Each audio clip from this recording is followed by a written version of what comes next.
ओम शांति। 10 दिसंबर 2025। बाबा के महावाक्य। मीठे बच्चे, चैरिटी बिगिंस एट होम, अर्थात पहले खुद आत्म अभिमानी बनने की मेहनत करो, फिर दूसरों को कहो आत्मा समझकर आत्मा को ज्ञान दो, तो ज्ञान तलवार में जौहर आ जाएगा। प्रश्न: संगम युग पर किन दो बातों की मेहनत करने से सतयुगी तख्त के मालिक बन जाएंगे? उत्तर: पहला, दुख सुख निंदा स्तुति में समान स्थिति रहे, यह मेहनत करो। कोई भी कुछ उल्टा सुल्टा बोले, क्रोध करे तो तुम चुप हो जाओ, कभी भी मुख की ताली नहीं बजाओ। दूसरा, आंखों को सिविल बनाओ, क्रिमिनल आई बिल्कुल समाप्त हो जाए। हम आत्मा भाई भाई हैं, आत्मा समझकर ज्ञान दो, आत्म अभिमानी बनने की मेहनत करो, तो सतयुगी तख्त के मालिक बन जाएंगे। संपूर्ण पवित्र बनने वाले ही गद्दी नशीन बनते हैं। ओम शांति। रूहानी बाप रूहानी बच्चों से बात करते हैं। तुम आत्माओं को यह तीसरा नेत्र मिला है, जिसको ज्ञान का नेत्र भी कहा जाता है। उनसे तुम देखते हो अपने भाइयों को, तो यह बुद्धि से समझते हो ना कि जब हम भाई भाई को देखेंगे तो कर्मेंद्रियां चंचल नहीं होंगी, और ऐसे करते करते आंखें जो क्रिमिनल हैं वह सिविल हो जाएंगी।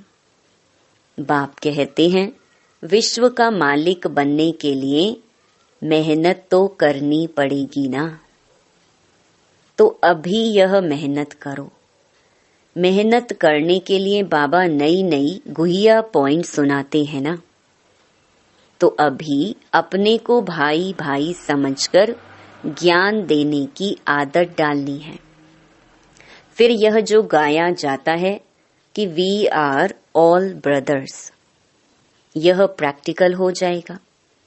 अभी तुम सच्चे सच्चे ब्रदर्स हो, क्योंकि बाप को जानते हो। बाप तुम बच्चों के साथ सर्विस कर रहे हैं। हिम्मते बच्चे मददे बाप। तो बाप आकर के यह हिम्मत देते हैं सर्विस करने की, तो यह सहज हुआ ना। तो रोज यह प्रैक्टिस करनी पड़ेगी, सुस्त नहीं होना चाहिए। यह नई नई पॉइंट्स बच्चों को मिलती हैं। बच्चे जानते हैं कि हम भाइयों को बाबा पढ़ा रहे हैं, आत्माएं पढ़ती हैं। यह रूहानी नॉलेज है, इसे स्पिरिचुअल नॉलेज कहा जाता है। सिर्फ इस समय रूहानी नॉलेज रूहानी बाप से मिलती है, क्योंकि बाप आते ही हैं संगम युग पर, जबकि सृष्टि बदलती है। यह रूहानी नॉलेज मिलती भी तब है जब सृष्टि बदलने वाली है। बाप आकर यही तो रूहानी नॉलेज देते हैं कि अपने को आत्मा समझो। आत्मा नंगी अशरीरी आई थी, यहाँ फिर शरीर धारण करती है।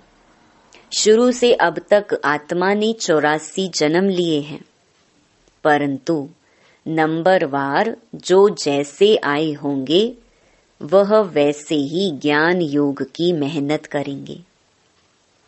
फिर देखने में भी आता है कि जैसे जिसने कल्प पहले जो पुरुषार्थ किया, मेहनत किया, वह अभी भी ऐसे ही मेहनत करते रहते हैं।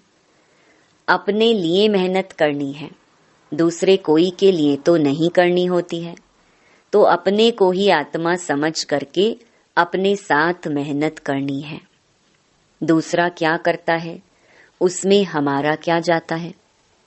चैरिटी बिगिंस एट होम माना पहले पहले खुद मेहनत करनी है, पीछे दूसरों को, भाइयों को कहना है। जब तुम अपने को आत्मा समझ करके आत्मा को ज्ञान देंगे तो तुम्हारी ज्ञान तलवार में जौहर रहेगा। मेहनत तो है ना, तो जरूर कुछ न कुछ सहन करना पड़ता है। इस समय दुख सुख, निंदा स्तुति, मान अपमान, यह सब थोड़ा बहुत सहन करना पड़ता है। तो जब भी कोई उल्टा सुल्टा बोलता है तो कहते हैं चुप। जब कोई चुप कर देते हैं तो पीछे कोई गुस्सा क्या करेंगे।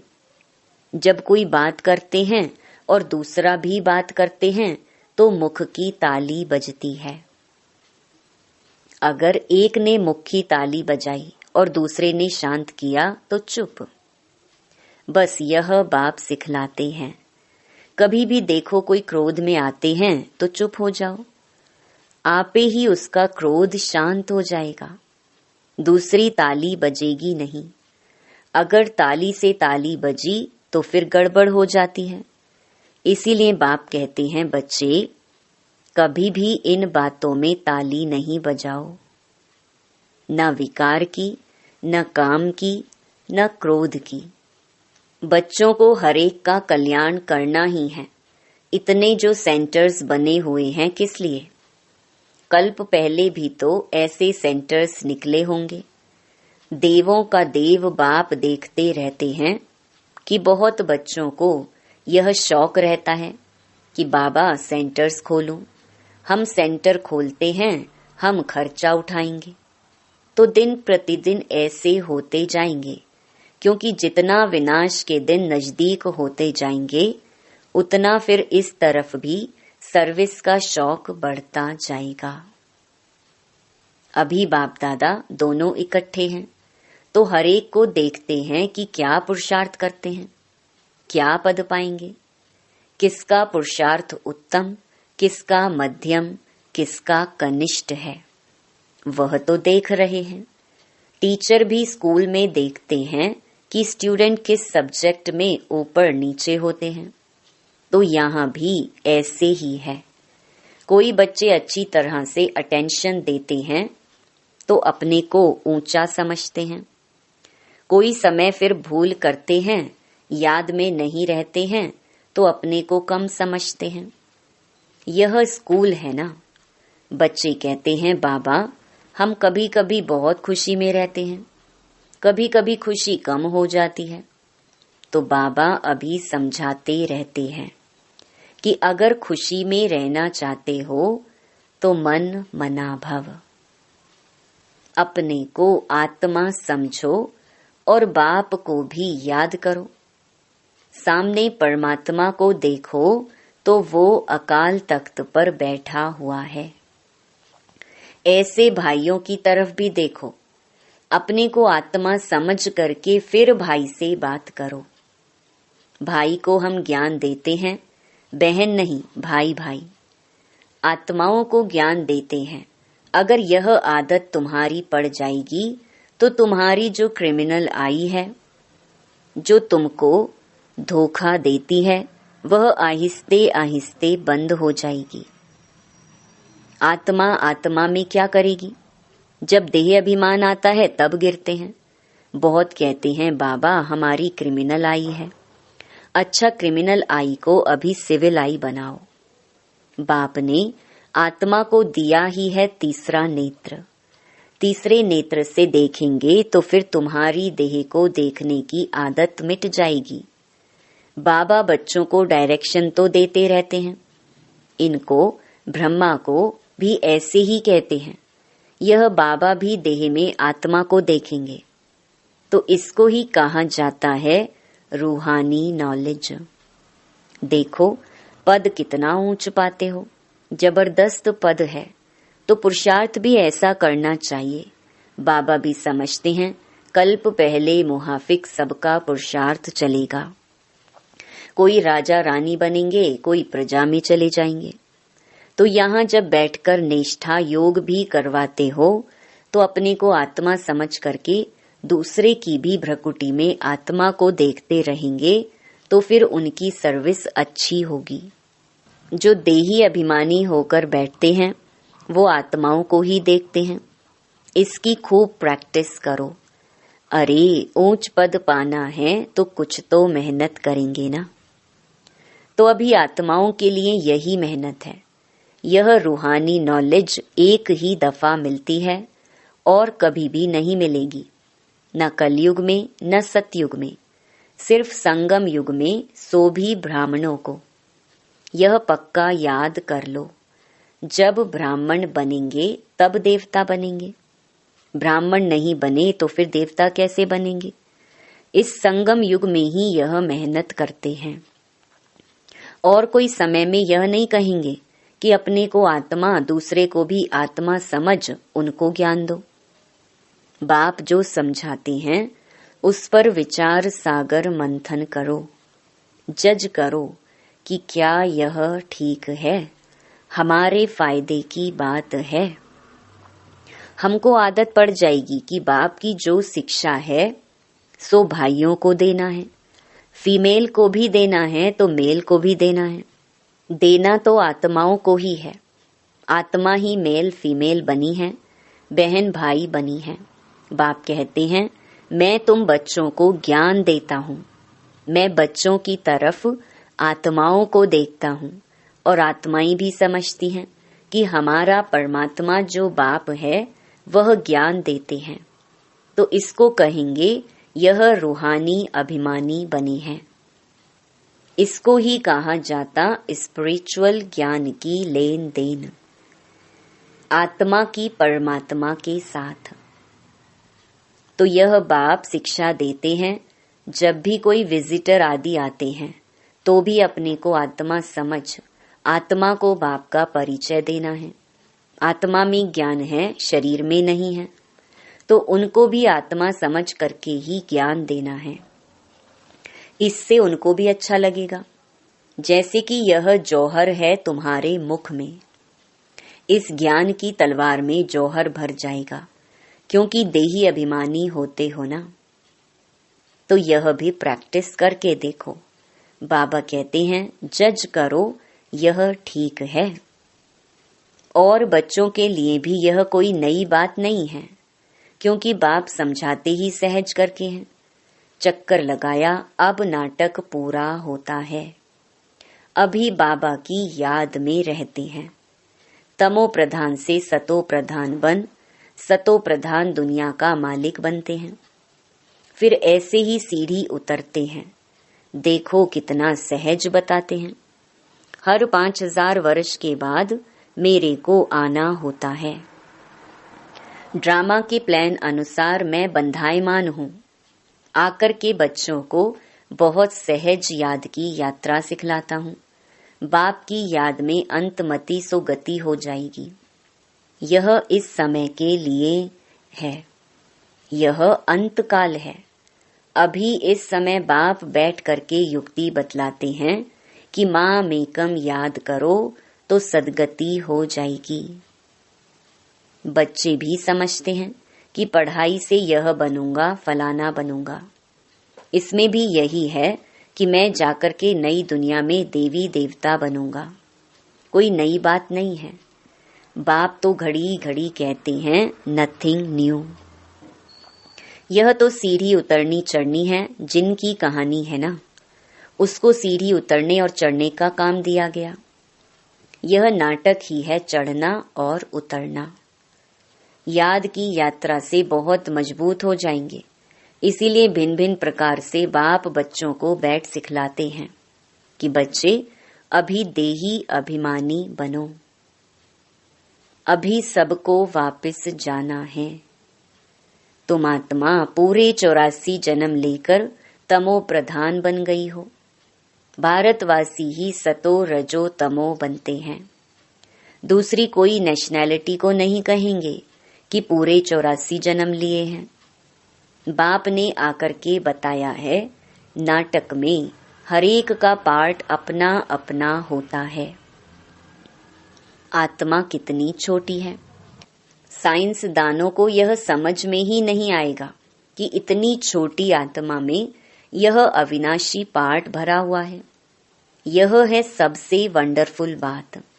यह छोटी सी आत्मा और पार्ट कितना बजाती है, वह भी अविनाशी। यह ड्रामा भी अविनाशी है और बना बनाया है। ऐसे नहीं कोई कहेंगे कि कब बना, नहीं, यह कुदरत है। यह ज्ञान बड़ा वंडरफुल है, कभी कोई यह ज्ञान बता ही नहीं सकते हैं। ऐसे कोई की ताकत नहीं है जो यह ज्ञान बताएं। तो अभी बच्चों को बाप दिन प्रतिदिन समझाते रहते हैं, अभी प्रैक्टिस करो कि हम अपने भाई आत्मा को ज्ञान देते हैं, आप समान बनाने के लिए, बाप से वर्षा लेने के लिए, क्योंकि सब आत्माओं का हक है। बाबा आते हैं सभी आत्माओं को अपना अपना शांति व सुख का वर्षा देने। हम जब राजधानी में होंगे तो बाकी सब शांति धाम में होंगे। पीछे जय जयकार होगी, यहाँ सुख ही सुख होगा। इसीलिए बाप कहते हैं पावन बनना है। जितना जितना तुम पवित्र बनते हो उतना कशिश होती है। जब तुम बिल्कुल पवित्र हो जाते हो तो गद्दी नशीन हो जाते हो। तो यह प्रैक्टिस करो। ऐसे मत समझना कि बस यह सुना और कान से निकाला। नहीं, इस प्रैक्टिस बिगर तुम चल नहीं सकेंगे। अपने को आत्मा समझो, वह भी आत्मा भाई भाई को बैठकर समझाओ। रूहानी बाप रूहानी बच्चों को समझाते हैं। इसको कहा जाता है रूहानी स्पिरिचुअल नॉलेज। स्पिरिचुअल फादर देने वाला है। जब चिल्ड्रन पूरा स्पिरिचुअल बन जाते हैं, एकदम प्योर बन जाते हैं, तो जाकर सतयुगी तख्त के मालिक बनते हैं। जो प्योर नहीं बनेंगे वो माला में भी नहीं आएंगे। माला का भी कोई अर्थ तो होगा ना। माला का राज दूसरा कोई भी नहीं जानते हैं। माला को क्यों सिमरते हैं? क्योंकि बाप की बहुत ही मदद की है, तो क्यों नहीं सिमरे जाएंगे। तुम सिमरे भी जाते हो, तुम्हारी पूजा भी होती है और तुम्हारे शरीरों को भी पूजा जाता है, और मेरी तो सिर्फ आत्मा को पूजा जाता है। देखो, तुम तो डबल पूजे जाते हो, मेरे से भी जास्ती।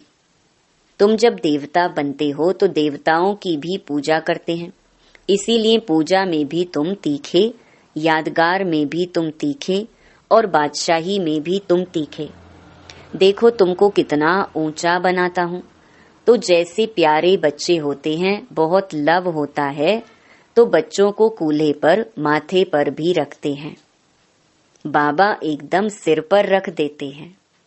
अच्छा, मीठे मीठे सिकिलधे बच्चों प्रति मात पिता बाप दादा का याद प्यार और गुड मॉर्निंग।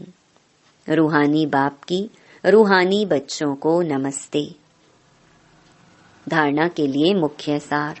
पहला, गायन और पूजन योग्य बनने के लिए स्पिरिचुअल बनना है। आत्मा को प्योर बनाना है। आत्म अभिमानी बनने की मेहनत करनी है। दूसरा, मन मनाभव के अभ्यास द्वारा अपार खुशी में रहना है। स्वयं को आत्मा समझकर आत्मा से बात करनी है। आँखों को सिविल बनाना है। वरदान, मास्टर रचयिता की स्टेज द्वारा आपदाओं में भी मनोरंजन का अनुभव करने वाले संपूर्ण योगी भव। मास्टर रचयिता की स्टेज पर स्थित रहने से बड़ी बड़ी आपदा एक मनोरंजन का दृश्य अनुभव होगी। जैसे महाविनाश की आपदा को भी स्वर्ग के गेट खुलने का साधन बताते हो, ऐसे किसी भी प्रकार की छोटी बड़ी समस्या व आपदा मनोरंजन का रूप दिखाई दे, हाय हाय के बजाय ओहो शब्द निकले, दुख भी सुख के रूप में अनुभव हो। दुख सुख की नॉलेज होते हुए भी उसके प्रभाव में ना आए। दुख को भी बलिहारी सुख के दिन आने की समझें, तब कहेंगे संपूर्ण योगी। स्लोगन, दिल तख्त को छोड़ साधारण संकल्प करना अर्थात धरनी में पांव रखना। अव्यक्त इशारे। अब संपन्न व कर्मातीत बनने की धुन लगाओ। कर्म करते तन का भी हल्कापन, मन की स्थिति में भी हल्कापन। कर्म की रिजल्ट मन को खींच ना ले। जितना ही कार्य बढ़ता जाए उतना ही हल्कापन भी बढ़ता जाए।